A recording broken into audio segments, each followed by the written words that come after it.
The auction house smelled of hay, leather, and desperation. Marcus Webb stood at the back of the crowd, his calloused hands gripping the brim of his worn Stetson so hard his knuckles had turned white. Around him, ranchers and buyers filled the wooden benches, their voices creating a low rumble that echoed off the corrugated metal walls. But Marcus heard none of it. His eyes were locked on the small figure sitting 3 rows ahead, a boy no older than 12, shoulders hunched forward, trying to make himself invisible in a room full of strangers. The auctioneer's voice crackled through the speakers, announcing lot after lot of cattle, equipment, and land. This was the 5th foreclosure auction Marcus had attended this year, but unlike the others, this one felt different. This one felt personal. Because sitting in that 3rd row was Danny Patterson, and everything that boy had ever known was about to be sold to the highest bidder. Marcus had known the Patterson family for 15 years. He'd helped Tom Patterson mend fences, shared coffee at dawn before cattle drives, and stood as godfather when Danny was baptized in the small white church on the edge of town. Tom Patterson had been more than a neighbor, he'd been a brother in every way that mattered. Then came the diagnosis. Pancreatic cancer. 6 months, the doctors said, maybe 8 if they were lucky. Tom had fought like hell, but cancer doesn't care how strong you are or how many people love you. He'd passed 3 months ago, leaving behind a mountain of medical debt, a failing ranch, and a 12-year-old son who suddenly had to learn what it meant to lose everything. Lot 47, the auctioneer announced, his voice cutting through Marcus's thoughts. 160 acres, main house, 2 barns, cattle shed, and various outbuildings. Property of the Patterson estate. We'll start the bidding at $200,000. Marcus watched Danny's shoulders shake. The boy's mother, Sarah, sat beside him, one arm wrapped around her son, her other hand pressed against her mouth. She'd already lost her husband. Now she was losing their home. A hand shot up in the front row. 200,000, came a voice Marcus recognized, Carl Winters, a land developer from 2 counties over who'd been circling local ranches like a vulture for years. 210, called another voice. 220. Marcus's jaw tightened. He knew what would happen next. Someone would buy the Patterson ranch, tear down the house where Danny had taken his first steps, bulldoze the barn where Tom had taught his son to ride, and either flip it for profit or carve it into subdivisions with names like Prairie Vista Estates. The bidding climbed steadily. 250. 275. 300,000. Marcus did the math in his head. He'd been saving for 5 years, putting aside every spare dollar to expand his own operation, maybe buy some breeding stock, repair his aging equipment. He had $340,000 in the bank. His entire future, carefully planned and painstakingly saved. 325, Carl Winters called out, his voice confident, almost bored. The room fell silent. That was well above market value for a property in this condition. Carl was making a statement, he wanted this land, and he had the money to take it. The auctioneer scanned the room. 325 going once. Marcus looked at Danny. The boy had turned around, his young face streaked with tears, looking back at the ranch hands and neighbors who'd come to witness the end. His eyes met Marcus's for just a moment, and in that gaze, Marcus saw everything, grief, fear, and the terrible understanding that childhood was over. 325 going twice. Marcus's hand started to rise. He tried to stop it, tried to think rationally about his own future, his own plans, his own needs. But his hand kept rising, pulled by something deeper than logic. 350, Marcus heard himself say. The room erupted in murmurs. Heads turned. Sarah Patterson's hand dropped from her mouth, her eyes wide with disbelief. Carl Winters swiveled in his seat, his expression darkening when he saw who had challenged him. 375, Carl countered immediately. Marcus felt his heart hammering. That was more than he had. He'd have to take out a loan, mortgage his own ranch, put everything he'd built at risk. The smart move was to sit down. The safe move was to let it go. 400,000, Marcus said, his voice steady despite the chaos in his chest. The murmurs turned to gasps. That was insane money for this property. Carl Winters stood up, turning to stare at Marcus with undisguised fury. For a long moment, the two men locked eyes across the crowded room, the developer who saw only profit, and the rancher who saw a boy losing his history. 425, Carl said coldly. Marcus closed his eyes. He didn't have it. Even with a loan, even with every asset he owned, he was tapped out. He'd gone as far as he could go. The auctioneer raised his gavel. 425 going once, going twice. Wait. The voice was thin, young, but it carried through the suddenly silent room. Danny Patterson had stood up, pulling away from his mother's protective arm. He climbed over the bench and walked toward the auctioneer's podium, his sneakers squeaking on the concrete floor. Danny, honey, come back, Sarah called, but her son kept walking. The boy reached into his jacket pocket and pulled out something small. As he got closer, Marcus could see what it was, a silver pocket watch, old and tarnished, the chain tangled. This was my great-granddad's, Danny said, his voice shaking but determined. He got it when he was 16, worked 3 summers to buy it. My granddad carried it, then my dad carried it, and he gave it to me before. The boy's voice cracked, but he pushed forward. I don't have money, but this is worth something. I looked it up. It's from 1887, real silver. Maybe someone would want to add it to the bid? For the ranch? The silence in the room was absolute. Marcus felt something break open in his chest. This child, this brave, desperate child, was trying to buy back his home with the last precious thing he owned, the final gift from his dying father. The auctioneer, a gray-haired man named Pete who'd been running these sales for 30 years, cleared his throat roughly. Son, that's not how this works. You can't. I'll take it, Marcus said. Everyone turned to look at him. He stepped forward, moving through the crowd until he stood beside Danny. Up close, he could see how thin the boy had gotten, how the suit he wore, probably his father's funeral suit, altered to fit, hung loose on his frame. I'll take the watch as part of my bid, Marcus continued. And I'll raise to 450. Marcus, you don't have to, Pete began. 450, Marcus repeated firmly. Cash and 1 pocket watch. Carl Winters was still standing, his face red with anger. But something in Marcus's expression, or maybe something in the way the entire room had shifted, made him pause. He looked around at the neighbors, at the ranch hands, at the faces of people he'd have to live among if he pushed this further. This is ridiculous, Carl muttered, but he sat down. 450 going once, Pete said, his voice thick with emotion. Going twice. He brought the gavel down with a sharp crack. Sold to Marcus Webb. The room erupted. People were standing, applauding, some wiping at their eyes. Sarah Patterson had her hands over her face, her shoulders shaking with sobs. But Marcus only had eyes for the boy in front of him, still holding out that silver pocket watch with both hands like an offering. Marcus knelt down, bringing himself to Danny's eye level. Gently, he closed the boy's fingers around the watch. You keep that, Marcus said quietly. That belongs to you. It's your history, your family. Don't ever give that away. But you paid, you bought the ranch. Danny's face was confused, hopeful, terrified of hoping too much. Marcus stood, looking past Danny to where Sarah Patterson was making her way through the crowd toward them. When she reached them, her eyes were asking 1,000 questions. Mrs. Patterson, Marcus said formally, though they'd known each other for years. I think we need to discuss the terms of this sale. She nodded, unable to speak. Marcus continued, loud enough that the people nearby could hear, I'm going to need someone to manage this property.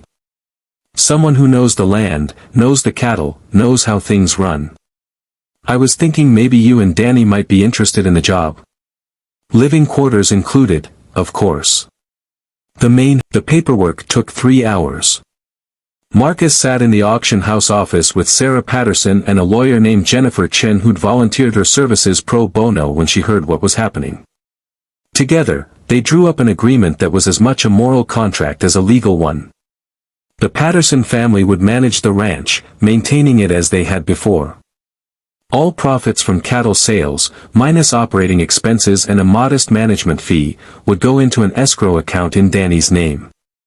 When Danny turned 25, he'd have first right of refusal to purchase the property at market value, minus the accumulated escrow funds. "This is incredibly generous," Jennifer said, reviewing the documents. "But Marcus, you need to understand the risk. You're tying up almost $500,000 in a property you can't sell, can't develop, and that you'll barely see any return on for years." Marcus nodded. "I understand.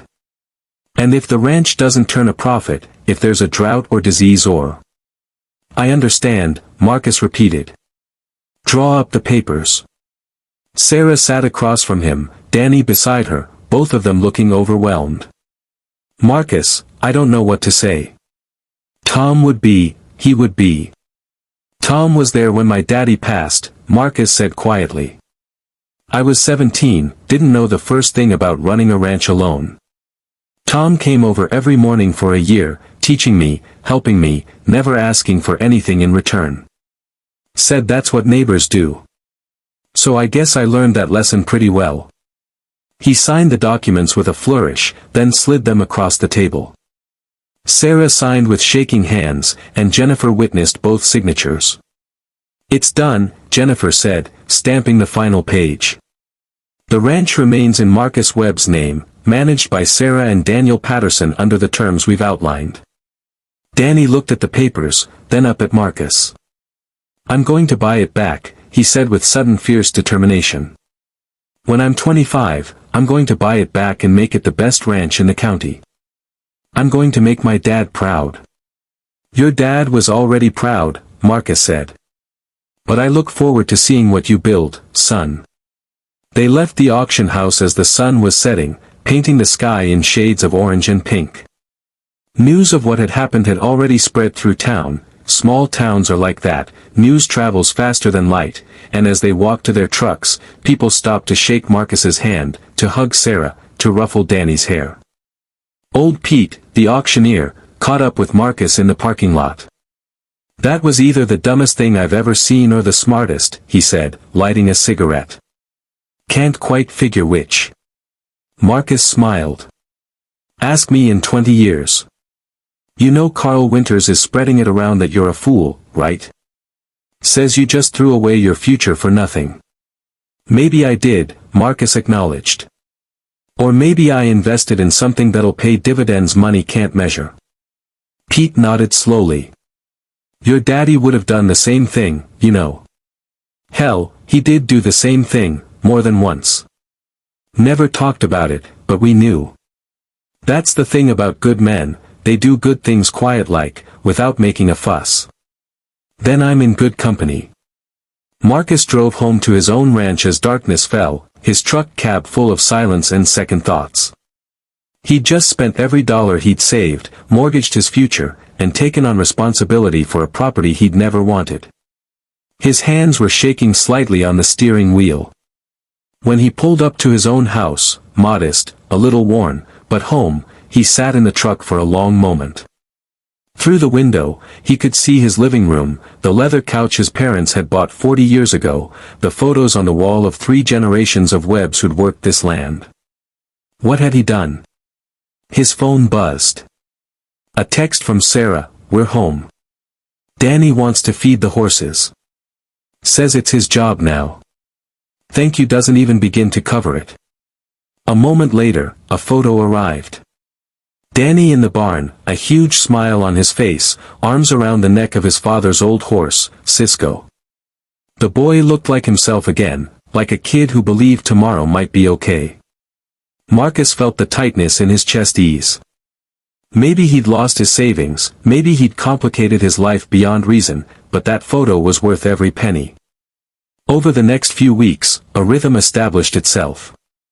Marcus ran his own ranch during the day, then drove over to the Patterson place in the evenings to check in, to help with repairs, to teach Danny the things Tom had once taught him. The boy soaked up knowledge like parched earth soaks up rain, asking questions, taking notes in a battered spiral notebook, working twice as hard as any adult. Sarah transformed too. The hollow, defeated woman from the auction house began to fade, replaced by someone who remembered how to hope. She hired back 2 of the ranch hands who'd been let go during Tom's illness, paid off the most pressing debts, and started planning for spring calving season. But it wasn't just the Patterson family that changed. Something had shifted in the whole community. Word spread beyond the county, then beyond the state. A local newspaper ran the story, then a regional one, then somehow it made it to national news. Reporters called, wanting interviews, wanting to tell the story of the rancher who'd given up everything to save a neighbor's child. Marcus refused them all. This wasn't about publicity or praise. It was about doing what needed to be done, about honoring the memory of a friend, about giving a kid a fighting chance. But the calls kept coming, and with them came something unexpected, offers of help. A feed company sent 6 months of free cattle feed. A veterinarian from 3 counties over offered free services for both ranches for a year. Someone set up a GoFundMe, though Marcus tried to shut it down until Sarah convinced him that people needed to feel like they were part of something good. "Let them help," she said. "You gave us hope. Now you've given them hope too. Don't take that away." The fund raised $40,000 in 2 weeks. Marcus insisted it all go into Danny's escrow account, adding to the nest egg that would someday let the boy buy back his birthright. Spring came, bringing new calves and new growth. Danny missed school one morning to help with a difficult birth, working alongside Marcus and Sarah to save both the calf and its mother. When they finally succeeded, exhausted and covered in blood and mud, the boy turned to Marcus with shining eyes. "I want to be a veterinarian," Danny announced. "So I can help ranchers like you and Dad. So I can give back." "That's a fine dream," Marcus said. "Your daddy would love that. Will you help me? With school and stuff?" Marcus looked at this kid who'd lost so much, who'd been forced to grow up too fast, who still somehow believed in goodness and generosity and hard work. "I'll help you," he promised. "Whatever you need." Summer brought its own challenges. A drought threatened both ranches' feed prices spiked. Equipment broke down at the worst possible times. There were moments when Marcus lay awake at night, wondering if he'd made a catastrophic mistake, if his grand gesture was going to ruin them all. But they worked through it together, Marcus, Sarah, Danny, and a community that had rallied around them. Neighbors shared resources, coordinated water use, helped each other with repairs. The crisis that might have broken individual ranches was weathered by collective action. And through it all, Danny grew. Not just physically, though he shot up 4 inches that year, but in confidence, in skill, in character. He became the kind of young man who noticed when someone needed help, who shared what he had, who understood that strength wasn't about what you could take, but what you could give. One evening in late August, Marcus found the boy sitting on the fence rail, staring out at the sunset. He climbed up beside him, both of them silent for a while. "You ever regret it?" Danny asked finally. "Spending all that money on us?" Marcus considered the question seriously. "You know what I regret? I regret every day I was too busy or too tired to help someone. I regret the times I drove past a broken-down truck because I was in a hurry. I regret every opportunity one missed to be the kind of man my daddy was." He paused, watching the sun paint the clouds gold and crimson. "But buying that ranch? Giving you and your mama a chance to rebuild? Not even for a second. Best money I ever spent. I'm going to pay you back," Danny said firmly. "Every cent, plus interest. When I'm 25. "When you're 25, Marcus interrupted, "you're going to do what's right. If that means buying the ranch, great. If it means using that money for veterinary school or starting your own practice or helping someone else who needs it, that's great too. The money's not the point. 12 years later, Marcus stood in the same auction house where this had all begun. But today was different. Today he was here by choice, invited by Danny Patterson for a ceremony of sorts. Danny was 24 now, a veterinary student at Colorado State with 1 year left in his program. He'd spent every summer working the ranch, every winter break studying and planning. The escrow account, carefully managed and grown through wise investments, had swelled to nearly $400,000. But Danny hadn't come to buy the ranch yet. Instead, he'd organized something else. The auction house was packed again, but this time with families who were struggling, ranchers facing foreclosure, people who'd run out of options and out of hope. Danny stood at the podium, looking confident and purposeful, so different from the scared 12-year-old he'd been. Behind him, a banner read, "The Tom Patterson Memorial Fund." 12 years ago, Danny began, I stood in this room and watched my entire world get sold off piece by piece. My dad had just died, we were drowning in debt, and I thought my life was over. He paused, his eyes finding Marcus in the crowd. Then a man I called Uncle Marcus did something crazy.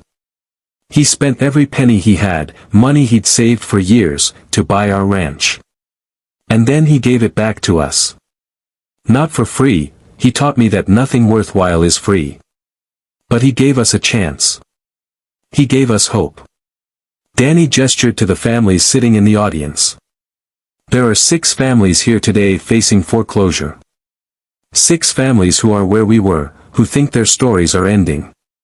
The Tom Patterson Memorial Fund, established with donations from this community and others who heard our story, is here to help. Over the next hour, arrangements were made. Families were connected with lawyers, financial advisors, and low-interest loans. No one got a free pass, Danny had learned that lesson well, but everyone got a fighting chance, a path forward, a reason to hope. When it was over, Danny found Marcus outside. The older man was grayer now, his hands more gnarled with arthritis, but his eyes were still sharp and kind. What do you think? Danny asked. Would Dad approve? Your dad, Marcus said, his voice rough with emotion, would be so damn proud he'd burst. I know I am. I want to wait, Danny said suddenly. To buy the ranch. The escrow account, I want to put that money into the memorial fund. I'll buy the ranch someday, I promise, but right now. Right now other people need it more, Marcus finished. And that's exactly the right call. They stood together, watching the families leave with lighter steps and renewed hope, carrying forward a legacy of generosity that had started with a grandfather's pocket watch and a desperate boy's plea. You know what the best part is? Danny said. Every single family we help today, they're going to remember this. And someday, when they see someone else who needs help, they're going to step up. We're not just saving ranches, Uncle Marcus. We're teaching people how to save each other. Marcus put his arm around the young man's shoulders, thinking about the terrified boy who'd once tried to buy back his home with a silver pocket watch. That boy had grown into a man who understood that the greatest inheritance isn't land or money, but the choice to lift others up. Your dad used to say something, Marcus said quietly. He'd say that the true measure of a man isn't what he keeps, but what he gives away. I think you've learned that lesson better than any of us. Danny smiled, pulling the silver pocket watch from his pocket.